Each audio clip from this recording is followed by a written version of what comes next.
Hello, my name's Vicky Rockingham and I'm a GIST patient. I have wild-type GIST with metastatic GISTs in my liver. I'm 48 years old and I was diagnosed in 2007. I've been on a drug called regorafenib and I'm here to talk today about how I manage side effects, which include problems with my digestive system, but also fatigue. So one of the impacts of taking regorafenib is that it can affect your digestive system. And what I found was when I started the drug, for the first 6 months, I had real difficulties retaining food. I would really struggle with diarrhea and bowel spasms, often that kept me awake during the night as well. So I decided to have a look at where I could have changed my diet to see if that would help. And I found a diet called low FODMAP diet, which is used for irritable bowel syndrome. And low FODMAP is where particularly fermented carbs can have a real impact on your digestive system by giving you bloating, etc. And I found that if I switched to a low FODMAP diet, this helped by reducing some of the diarrhea that I had been experiencing.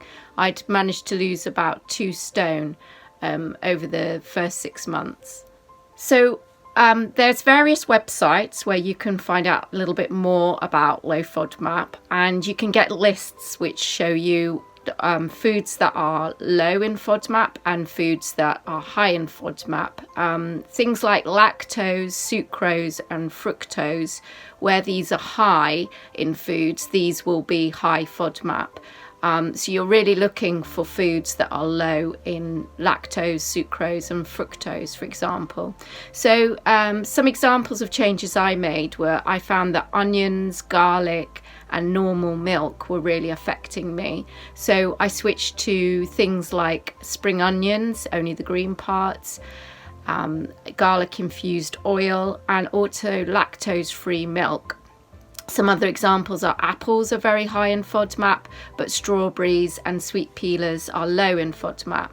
And by making these changes to my diet and following a low FODMAP diet, I was able to put the weight back on. So I've managed to go back up to just under 8 stone, whereas I dropped to nearly 6 stone.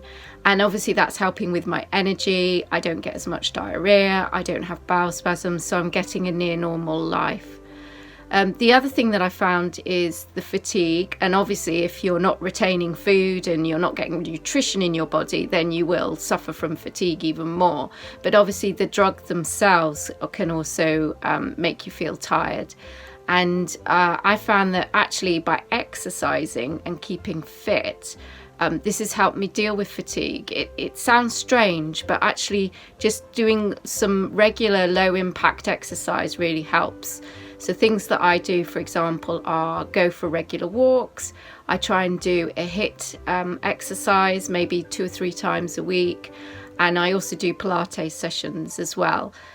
This not has only helped me physically, but also I think it helps with your mental health as well.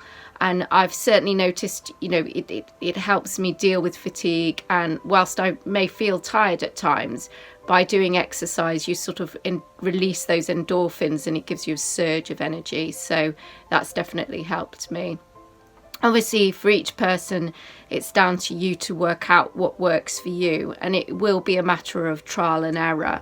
But by following some simple steps like avoiding high FODMAP foods and switching to low FODMAP foods and trying to exercise regularly, even if it is just a short half-hour walk a day, will hopefully help you deal with these drugs and tolerate them in a better way. And obviously then the drugs will hopefully stabilize your tumours, which is the situation for me at the moment.